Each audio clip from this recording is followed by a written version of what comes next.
men have a sense of shame, but they're shamed for being wounded. If a woman is wounded, everybody's ready to go look for the victimizer. Mm. If a man says, I'm wounded, well, what kind of a spineless, lazy person are you? And so men knew this, particularly in my generation, you're not allowed to cry. You're not allowed to raise these things. You're not allowed to say, this is happening at school. Oh, friends, today we are talking about a topic that I have never addressed on this podcast and that honestly isn't addressed very often. I'm speaking with Dr. Andrew Schmutzer. His story is going to touch your heart, I promise. Well, welcome, friends. I'm excited to introduce you today to Dr. Andrew Schmutzer. Dr. Schmutzer is a professor of biblical studies at Moody Bible Institute in Chicago, which is how I first encountered him because my son is a student there. And when I was visiting, I had a number of students tell me, you need to talk to Dr. Schmutzer. So that's kind of how this whole thing got started. But he is a scholar and author of numerous books and also a male sexual abuse survivor. And so it's just an honor, Dr. Schmutzer, to have you on to speak with you. And so thank you for being here. And Yeah, you're before we welcome. jump in, can you just tell the listeners a little bit more about your background and who you are and what you do? Sure. Yeah, married, father of three, and been teaching Old Testament and Hebrew language, theology at Moody Bible Institute for about 27 years. Um, there's been a lot of change in my own life in a period like that, um, not least of which is leaning into my story. Mm. But anyway, we'll get into that. Yeah, I enjoy student life. I love interacting with students. The classroom is my joy. Um, we as professors have a bit of a joke sometimes. I'll teach for free. It's everything else I will get paid for, and that's really me. I love the classroom. I love teaching. And I decided to write a bit about abuse because of I think a lack of writing out there, particularly from a Christian perspective that acknowledged faith, that hadn't abandoned it or kicked it to the curb. There was there wasn't a lot out there that could speak to me, and certainly as a male survivor, there's not a whole lot out there for men. So I grew up as an MK, which means missionary kid, in South Africa. My folks were with Team, the Evangelical Alliance Mission, and born and raised in South Africa, born in Durban, and grew up inland at a mission hospital. So it was a Mm. very, very Huckleberry Finn life for the older sector of the audience. It was fun. It was a riot. But that's part of the reality that we as survivors deal with too.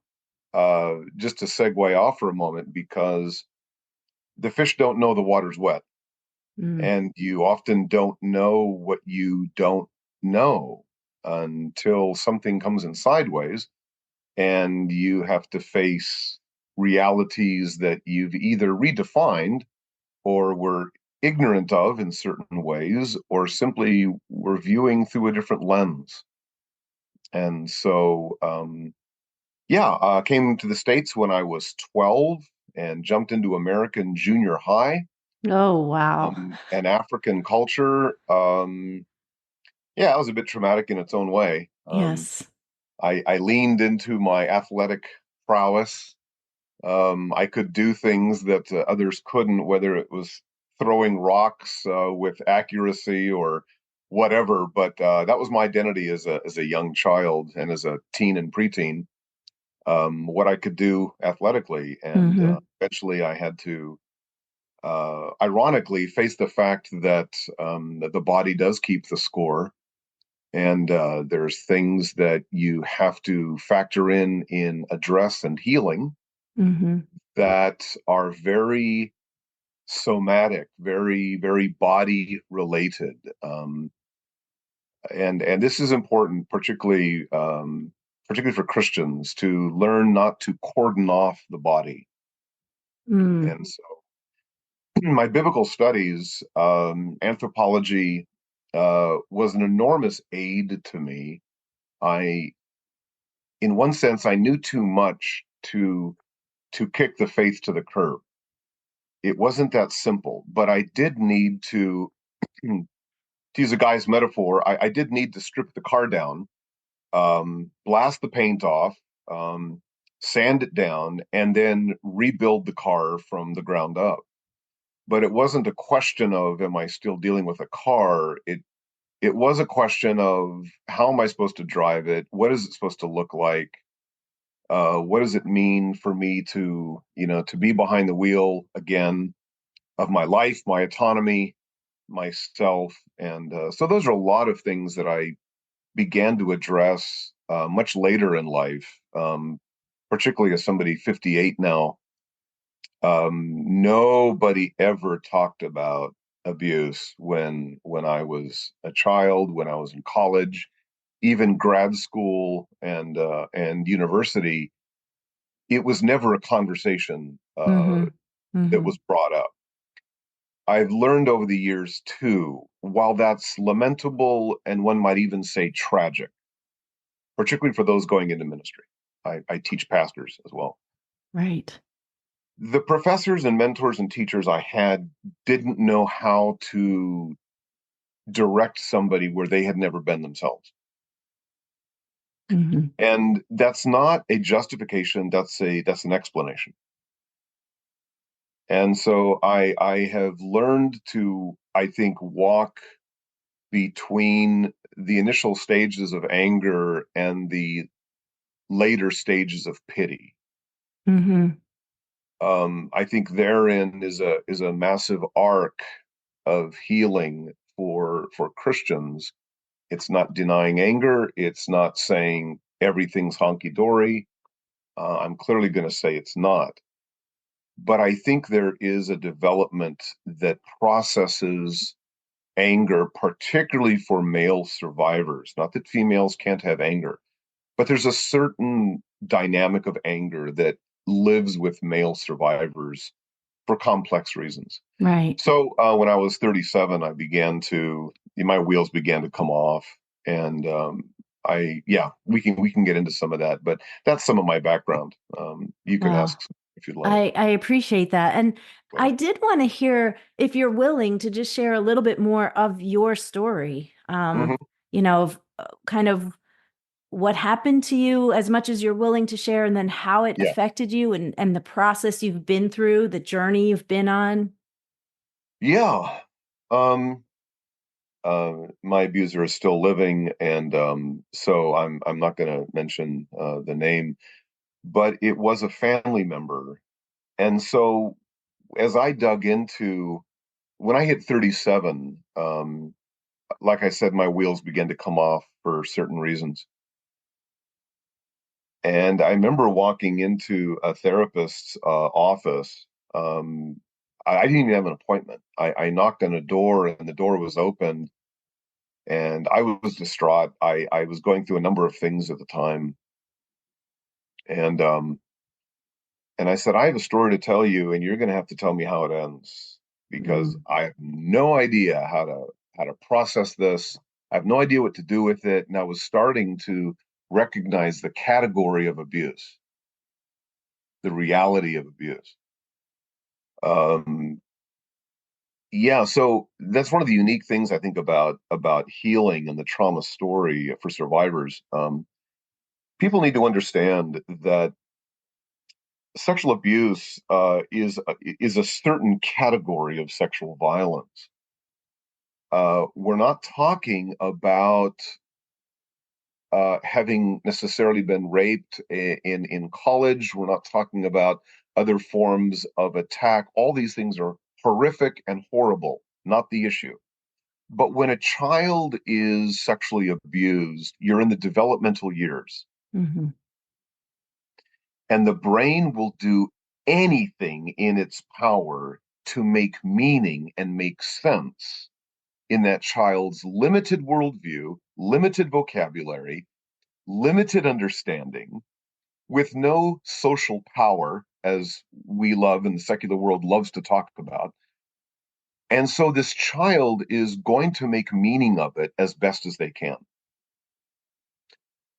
And so that's one of the unique things that people really need to understand about sexual abuse. And so for me, it started at age 12, and I had no idea what was going on, and continued really for a number of years until I left for college. Mm. And I remember coming back and confronting my abuser and saying, I heard a chapel message from a social worker about things that should not happen and things we need to be aware of on the street. And I now realize what happened in my own life.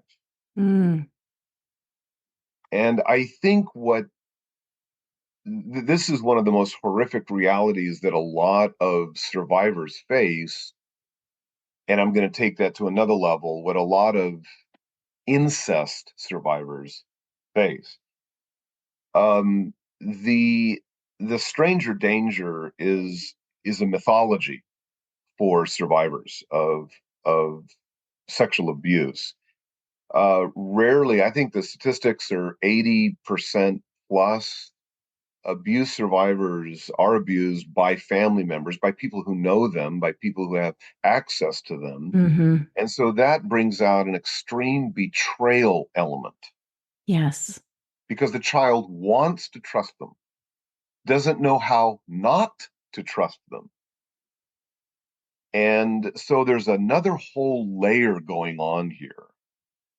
And it's not as simple as get the monkey off your back, take them to court, sue them for all the money that they have, go on with your life, live through your rage, hear me roar. These are a lot of mantras that society revels in, but actually they don't bring healing. Mm. They bring an identity, largely of anger, that is never processed, never has closure. The redemptive horizon of healing is something that Christians and the church really ought to lean into for their own people, as well as admit the fact they have the resources to address this. I think when it was denied after I confronted my abuser, and I realized I was dealing with a reality in which what we would call your story. My story was not acknowledged. It was completely disregarded. Mm. It was nullified. In fact, it brought about antagonism. Well, this is just mind blowing to a survivor. Um, and so because I'd never gotten help for it in any sense of it, Hmm. it came out later in life. I had anger issues that a lot of male survivors struggle with as they try to process this internal combustion, this internal terrorism. And I will say, as a male survivor, society doesn't help here. Hmm. There are no national support groups for men. I mean, there are a few. There weren't then, but I mean, they're not publicized. There's 1 in 6. There's Male Survivor, which I was on the board of for a while. But nothing is made obvious, clear, or promoted for men. Right. No posters. There are no parades. There are no T-shirts. There are no teddy bears. And this is part of what really puts men behind in healing for this. If anything, society wants to default men as the victimizer, and their prison sentences, female victimizers. There's a lot of disparity that men have to deal with. If there's a support group, it's not going to be for men. And so for my generation, it's not going to come up in premarital counseling. It's not going to be addressed in our childhood, even in a Christian background. Um, and so you're really left with, suck it up. If your victimizer is a male, well, then you need to be a soldier and soldier through. If your victimizer is a female, well, then how in the world did you let that happen? Mm, So guys never have this kind of welcoming environment of let's go to the church basement and talk through our support group. And that's not how guys process, and that's not how they feel drawn into talking about their story. hmm. But if I have a six pack in a man cave in a garage with a whole bunch of tools, a Harley Davidson, and a TV in the corner, I can pack that thing out with male survivors because everything in that environment and the metaphor speaks their language of I don't have to apologize for having a child within me. Mm, I don't have to apologize for having a sensitive side. I don't have to apologize for being prone to crying, a man might say. But this is relatively recent. And so what you have is a lot of fathers and husbands who even pastors, Christian leaders who've never faced their story. yes. And why would they? Their teachers never named it. It's never mentioned. Sexual violence month in April. I mean, what is said for male survivors? One in four women, one in six men. And we know men don't even talk. Right. So we don't even know what the numbers are. Right. But men process this in much more physical ways. Their abuse tends to be a bit more gruesome, a bit more testing of their male profile. And if they don't get help, they they often tend to abuse or blow through boundaries in their own life. Hmm. Drug abuse, a lot of anger issues, a lot of things that spouses need to be made aware of, and Yes. kind of like an alcoholic story profile. It's really the family that has colluded with it because they'll cover for the abuser. They'll excuse what the abuser did. They'll redefine what the abuser did. And in that sense, it's really the dysfunctional family that hold a host of symptoms behind the survivor's story. So, with abuse, you often have aspects of physical violence, emotional violence, things like this, even what we call non contact sexual abuse, pornography issues.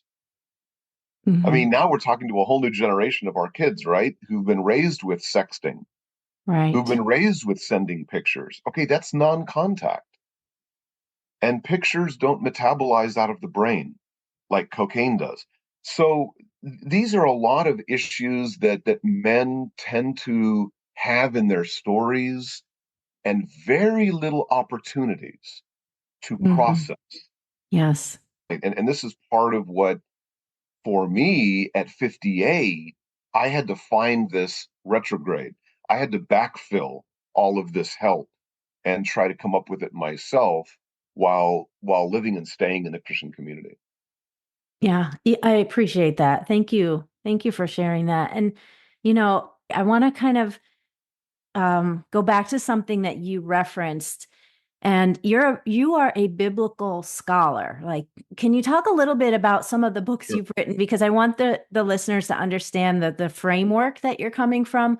But then Mm, also you referenced the book The Body Keeps the Score, which is a more recent work, it which is. is honestly controversial among some Christians. They feel like, oh, Sure. that's a secular thing and we shouldn't be looking at that, which Yeah, I really feel like that book has been a tremendous help to me. So I'd love to hear you talk about how you hold these two things together, the absolutely. theology and Yeah, also the psychology or the recent research or however you want to that's term right. that. That's right. You seem to have appreciation for both. I do. I do. And I'm well aware of how both ends, uh, you know, frankly, from the Josh Duggar approach of he's working with an elder, um, let's read scripture, let's pray. I get that. I have a lot of wonderful Christian friends that are, you know, biblical counseling only. Um, I That's not where I'm at. Yes, I love the Bible. I know it, I support it, and I teach it. Not the issue. I think we're living in a time of reductionisms when it's everything boiling down to this, nothing but this.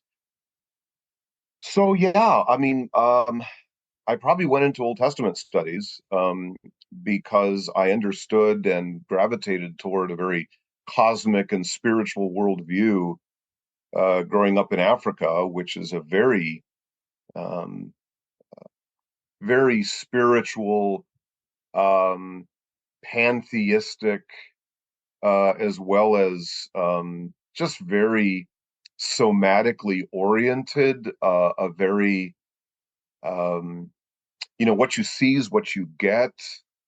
They're not going to philosophize about things or get lost in their head in their Christian worldview. Um, I think for all kinds of reasons like that, particularly through a child's eyes, the Older Testament made a unique kind of sense to me, and that's led in recent years to a lot of study in the Psalms, Mm, where I do a lot of writing, including on lament. For obvious reasons. Lament yes. helped keep me alive and keep my faith on track. So, from graduate school to my doctoral work, it's been deeply entrenched in biblical studies. Most recently, I've had a piece come out with Glenn Miles, who is a key editor out of the UK in Stopping the Traffic, it's called, Mm, and he just edited volume 3 of theological essays on the issue of abuse, trafficking, sexual violence, etc. Very mm, broad. And there I talk about various patterns of sexual violence within Old Testament stories, which whether you're thinking about the violence that the citizens of Sodom wanted to do with the two men, um, they make their intention very clear, bring them out so we may have sex with them. Clearly, a little bit more than a hospitality issue is going on here. right. Whether you want to talk about the date rape type scenario of Dinah in Genesis 34, or the way Lot's daughters incest him in Mm, Genesis 19. Um, there's a lot of stories, as my point, that we tend to focus on a key individual or a key snippet. But when we look at the wider splay of the story, there's often a kind of familial, tribal, not our political tribes, tribal, even national conflict that emerges. Civil war practically breaks hmm. out. And so to look at these stories within the wider chaos that emerges within families, here's David, right? Yep. Yep. 2 Samuel 11, and then his own son Amnon in chapter 13. And God's forgiven him, right? Nathan tells him that. God's forgiven him. But there's going to be a splitting of his kingdom. But Hmm. there's going to be, civil war. But what he did in private is going to be done in public. The question isn't even, does God forgive? Obviously. Is there a kind of closure and healing of a type? Yes. But forgiveness does not remove consequences. Right. Right. And that's been a huge problem for contemporary faith, which doesn't know how to move from God forgives, whether as perpetrator or as victim, to now I'm living in the debris field of consequences. Hmm. So, all that just to say, I'm kind of combining a little bit of what I've studied, what I've written, where my life works. I wasn't looking for this, but to make sense of my story and to speak into the dearth of writing on this, particularly that acknowledges a biblical worldview for Christians and people of faith, I decided to take some of my time, my energy, and my sanity and pour it into issues of sexual violence at a more popular level, dealing with abuse generally in the church. And in other ways, I've written some things for men and male survivors. Hmm. So The Long Journey Home was published in 2011, and that is 28 essays by men and women, psychologists, pastors, counselors, therapists, survivors, theologians, addressing how do we minister to those who are abused from a very holistic perspective. Mm. Um, there are important angles that I think need to be addressed. It's kind of like, when did we start really making advances in cancer in the late 60s, early 70s? It's when we started a consortium of doctors that would get together and they'd say, okay, here's the disease as we know it. Here's what they're struggling with. Here's their endocrine system. Here's what radiotherapy would look like. And we began to get on top of cancer because we listened to a number of significant realities. I think abuse has had a similar trajectory where there's a number of important voices at the table of healing and pastoral and faith help that have very insightful things to speak into the topic of abuse. Hmm. Um, yeah, and then later on in 2015, I believe it was, published a book with some other male survivors in a support group I was in called Naming Our Abuse. And Yes. there, just tried to kind of zero in on the male archetype of what we struggle with, how we process our trauma, how we view our story, what is working well, what is not working well, what has sent us back to therapy, what are we learning to deal with proactively, what is clearly going to be an ongoing struggle. And so that, along with some other things, good grief, I'm not used to talking about my writing like this. Um, but Yes. including a piece that I wrote, like 20, wow, I I don't even remember, Teresa, because it's been so long. As I was processing my struggle and my story, I wrote a piece for the Journal of Spiritual Formation and Soul Care out of Biola, and I remember getting I remember getting the letter back from the editor saying, we're not entirely sure what to do with this. Mm. It's not the kind of Dallas Willard thing that we're used to. And I'm like, yeah, guys, I get it. But my thesis was, how is spiritual formation going to deal with physical trauma? So much in spiritual formation was in the head. And Hmm. that's fine. That's not the point. But what about the body? What about the physical aspects of our growth and our discipleship? Uh, Basically, trauma theory, to be quite Yes. honest. What are we going to do with that?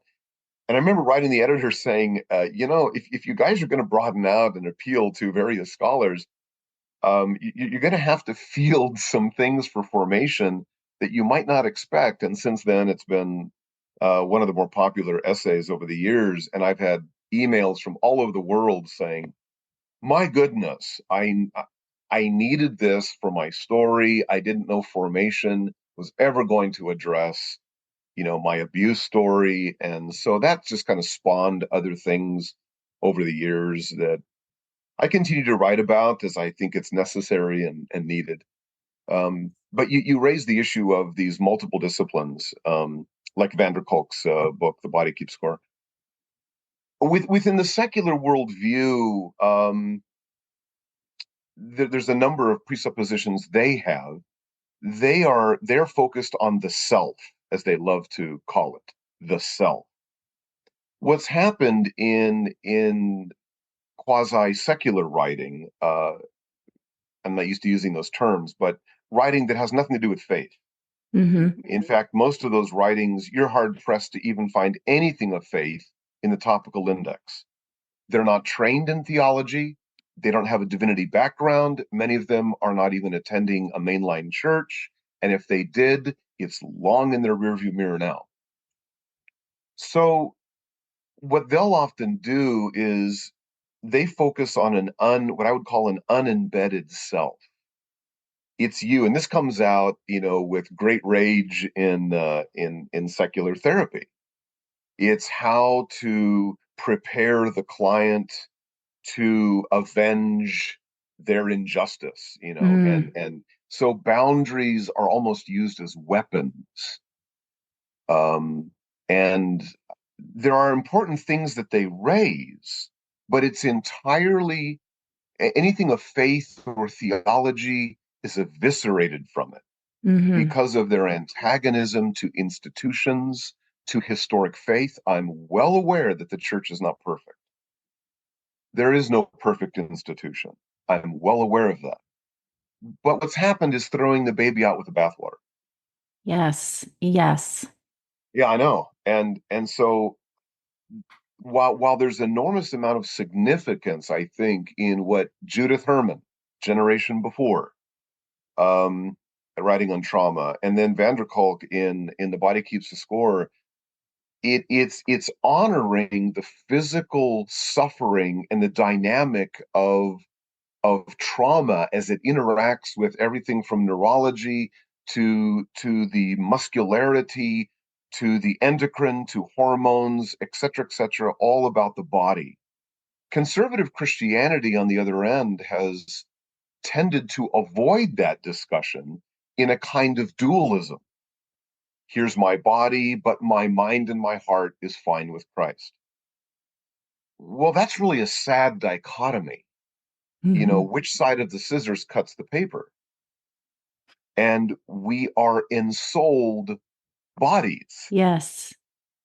And so we don't have the image of God as Christians. We are the image of God.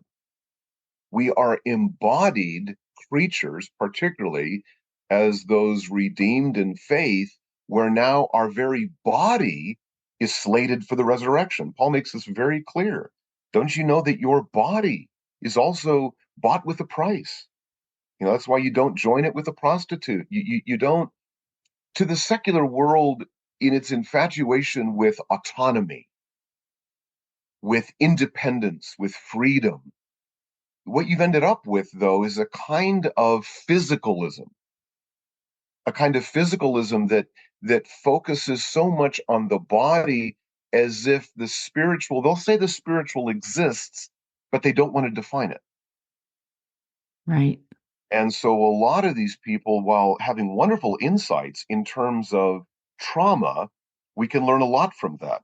But we're going to have to bring also the commitments of faith to the effects of trauma. And Christians are starting to do a lot of good work with this as well. But Hmm. both ends of the spectrum historically have tended to talk as if the other side doesn't exist. Or that the other And side is just flat out wrong and should be fair enough. avoided fully.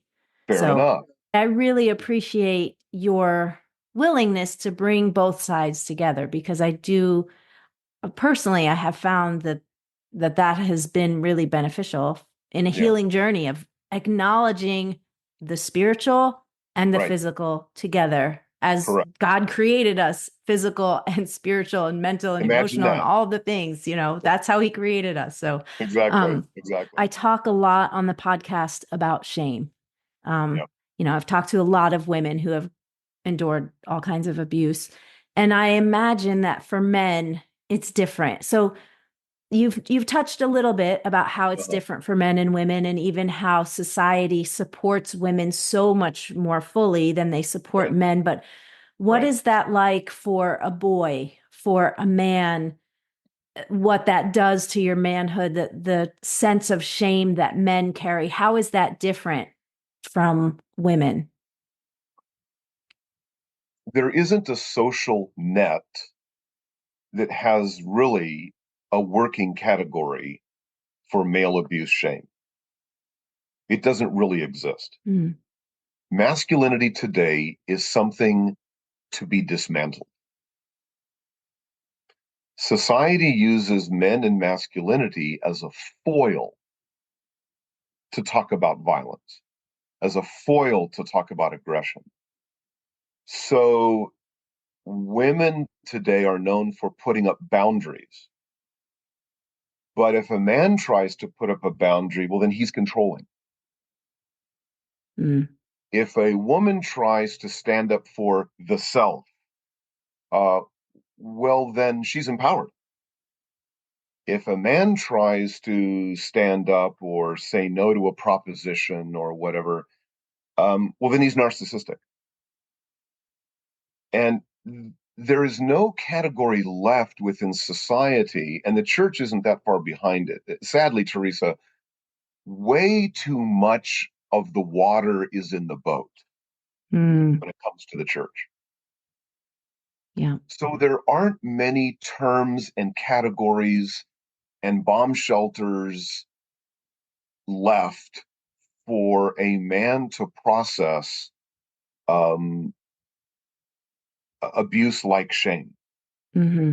And so a lot of the symptoms, and here I can bring in some illustration from the church too. The church likes to address the symptoms. Oh, there's a pornography issue.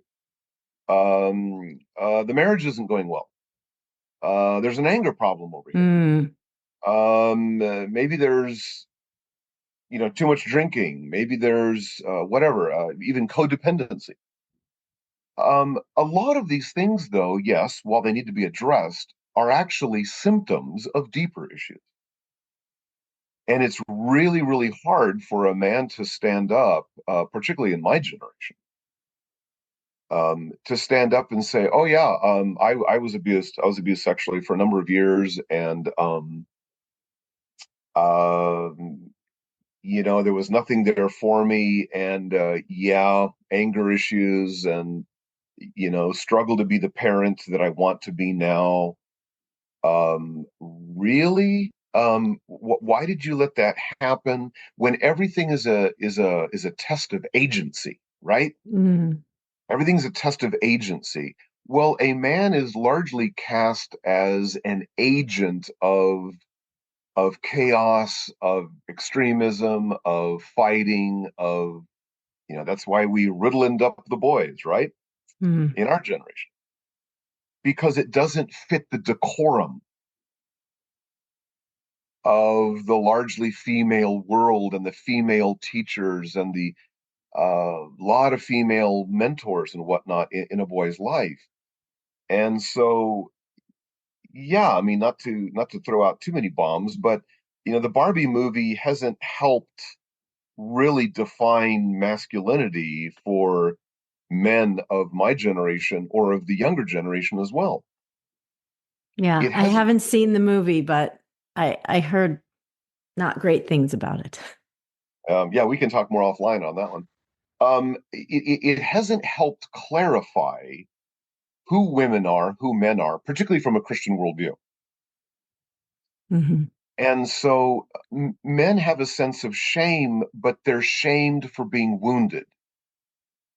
If a woman is wounded, everybody's ready to go look for the victimizer. Mm. If a man says, I'm wounded, well, what kind of a spineless, lazy person are you?